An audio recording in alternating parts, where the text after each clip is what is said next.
ये प्रोजेक्ट 3063 करोड़ का है और ये काफी लॉन्ग डिस्टेंस प्रोजेक्ट है, 133 किलोमीटर का है और ये पटना और रांची के बीच में शॉर्टेस्ट लाइन है। इसको डबल करने से पटना से रांची के बीच में मूवमेंट काफी स्मूथ हो जाएगा, काफी नई गाड़ियां चलाई जा सकती है और हजारीबाग, छतरा, कोडरमा, रामगढ़ ये जो जिले हैं, इन जिलों को अच्छी कनेक्टिविटी इससे मिलेगी। 938 विलेजेस कवर होते हैं, बेनिफिट होते हैं इससे और 15 लाख पॉपुलेशन को इसका बेनिफिट मिलता है। 17 मेजर ब्रिजेस हैं, 180 माइनर ब्रिजेस हैं, 42 फ्लाईओवर्स हैं, 33 अंडरपासेस हैं और 30 मिलियन टन कार्गो इस डबलिंग के बाद में एक्स्ट्रा इस लाइन पे जाएगा। आप सब जानते हैं कि रेलवे जैसे कार्गो शिफ्ट करता है हाईवे से, दैट मीन्स एक एनवायरमेंटल बेनिफिट मिलता है। जो एक्सपर्ट्स ने कैलकुलेशंस किए हैं, उन कैलकुलेशन के हिसाब से 30 मिलियन टन कार्गो शिफ्ट अगर होता है तो that is equivalent to planting 7 crore trees. 7 करोड़ पेड़ लगाने से जितना कार्बन डाइऑक्साइड सिक्वेस्टर होता एटमॉस्फेयर से, उतना इस 30 मिलियन टन कार्गो को रोड से रेल की तरफ शिफ्ट करने से होता है। और 32 करोड़ लीटर डीजल हर साल बचत होगी इससे देश की। ये बहुत इंपॉर्टेंट प्रोजेक्ट है। इस प्रोजेक्ट की लोकेशन अगर आप देखें नक्शे पर, प्रैक्टिकली आप अगर नक्शे को इस बार अलग तरीके से बनाया आपके लिए, झारखंड में इस प्रोजेक्ट को जूम किया है। कोडरमा, हजारीबाग और नीचे अरिगड़ा बेसिकली बरकाकाना के पास में एक स्टेशन है, उसका नाम है। और अगर इसका मैप देखें, ये बरकाकाना, यहां पर बरकाकाना, पतरातू, ये वाली लाइन है, ये वाली तोरी, ये वाली लाइन है। इस लाइन से कनेक्ट करता है ऊपर कोडरमा को। कोडरमा कनेक्ट होते ही सीधा ऊपर पटना की तरफ, पटना की तरफ कनेक्टिविटी होती है और नीचे यहां से रांची से, ये फ्रॉम रांची, अगर आप देखेंगे यहां से ये फ्रॉम रांची है और वो टू पटना है। तो ये कनेक्टिविटी यहां से बहुत सिग्निफिकेंटली अपने को अच्छे तरीके से मिलेगी। इसका लाभ बहुत लॉन्ग टर्म रहेगा। एरिया में जितने हमारे आदिवासी बहुल गांव है, उन सबको इसका बेनिफिट मिलेगा। कई नई गाड़ियां चल पाएंगी इसको लेने से। मैं दूसरे प्रोजेक्ट पे आता हूं। दूसरा प्रोजेक्ट है बल्लारी चिकजाजूर। ये आंध्र प्रदेश और कर्नाटका, प्राइमरीली कर्नाटका में ये प्रोजेक्ट है। ये भी बहुत लंबा प्रोजेक्ट है, 185 किलोमीटर्स की डबलिंग है ये। 3,342 करोड़ रुपीस का प्रोजेक्ट है।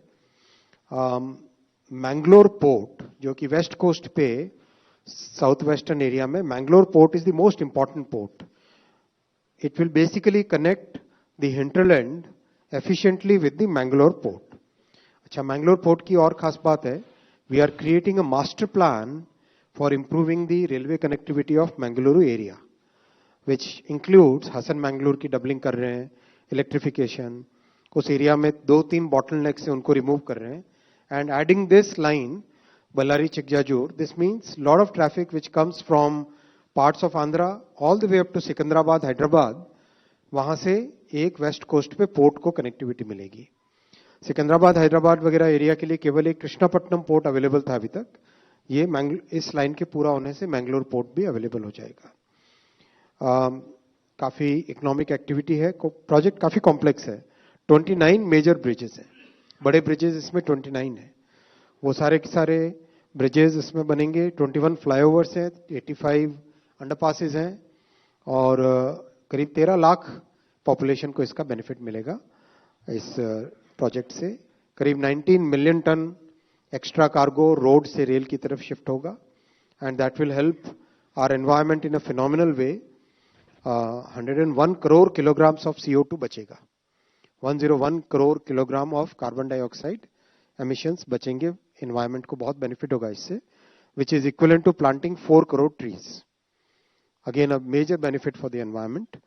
और करीब 20 करोड़ लीटर डीजल हर साल बचेगा। 20 करोड़ लीटर डीजल हर साल देश का बचेगा। उतना ही फॉरेन एक्सचेंज बचेगा, उतना ही एनवायरमेंट पोल्यूशन बचेगा। कई चीजें इसका बेनिफिट है। बहुत ही यूजफुल प्रोजेक्ट है। नक्शे पे अगर देखें तो कर्नाटक और आंध्रा के बॉर्डर पे ये प्रोजेक्ट है, बेल्लारी एरिया। और आंध्रा का कुछ हिस्सा है जो कवर होता है, उसके बाद में वापस ये कर्नाटक में आ जाता है ये प्रोजेक्ट। और अगर ट्रैफिक फ्लो के हिसाब से देखें तो ट्रैफिक फ्लो में बेल्लारी एरिया ऊपर है नॉर्थ में, तोरनागुलु, बल्लारी, गुटी, ये सारा एरिया, गुंटकल, ये सारा एरिया है। ये भी एक काफी मेन लाइन मानी जाती है हमारी, रेणीगुंटा से गुटी, गुंटकल, गडक, ये लाइन काफी मेन है। और ये नीचे बल्लारी से रायदुर्गा, रायदुर्गा से चित्रदुर्गा, चित्रदुर्गा से चिकजाजूर, ये इंपॉर्टेंट है। साथ ही साथ इसका, ये मैं आपको कह रहा था, मैंगलुरु हसन, इस लाइन का डेवलपमेंट भी पैरेलल में अलग से चल रहा है, जो कि इससे overall Mangalore port will become now accessible to all those areas. अभी तक इन सब एरियाज के लिए पोर्ट होता था या तो वास्को डी गामा ऊपर जाओ एमपीटी गोवा, या फिर उस तरफ जाओ कृष्णापट्टनम, ये दो पोर्ट होते थे। और इससे, इस लाइन के होने से मैंगलुरु पोर्ट भी अवेलेबल हो जाएगा। तो ये साथियों दो बड़े प्रोजेक्ट्स थे। आपने देखा प्रधानमंत्री श्री नरेंद्र मोदी जी की ऐतिहासिक थर्ड टर्म में ट्रांसपोर्टेशन और लॉजिस्टिक्स कॉस्ट को रिड्यूस करने के लिए कई प्रोजेक्ट्स लिए गए हैं।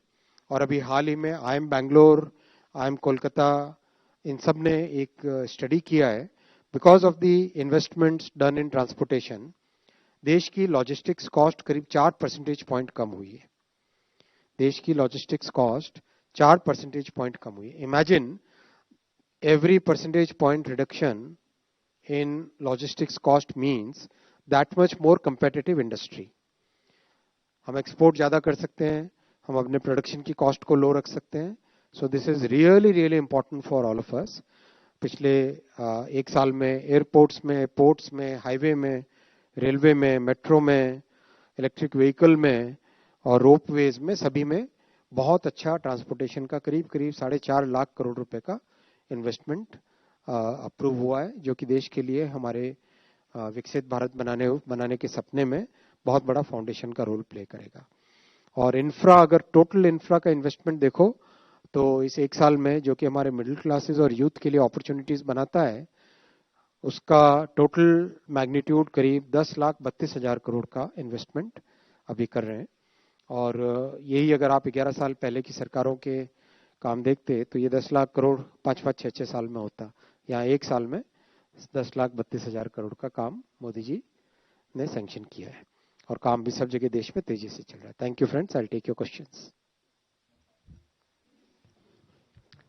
लेफ्ट से कोई, आप पहले फर्स्ट रो में कोई नहीं, सेकंड रो इनको दीजिए।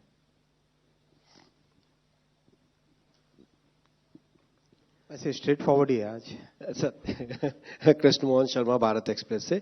जो ये आपने झारखंड वाले रूट को जो डबलिंग करने की बात की है, इट्स ट्रू कि वहां पे ट्रेन की बहुत कमी थी, तो क्या वंदे भारत जो अभी एक चल रही है उसके अलावा भी वहां पे चलाने की कोई योजना है? काफी सारी चलेंगी, बहुत डिमांड है इस रूट पे। जो वंदे भारत चल रही है उसकी ऑक्यूपेंसी 120% से ज्यादा है, और अभी भी लगातार डिमांड आती है कि एक और चलाए।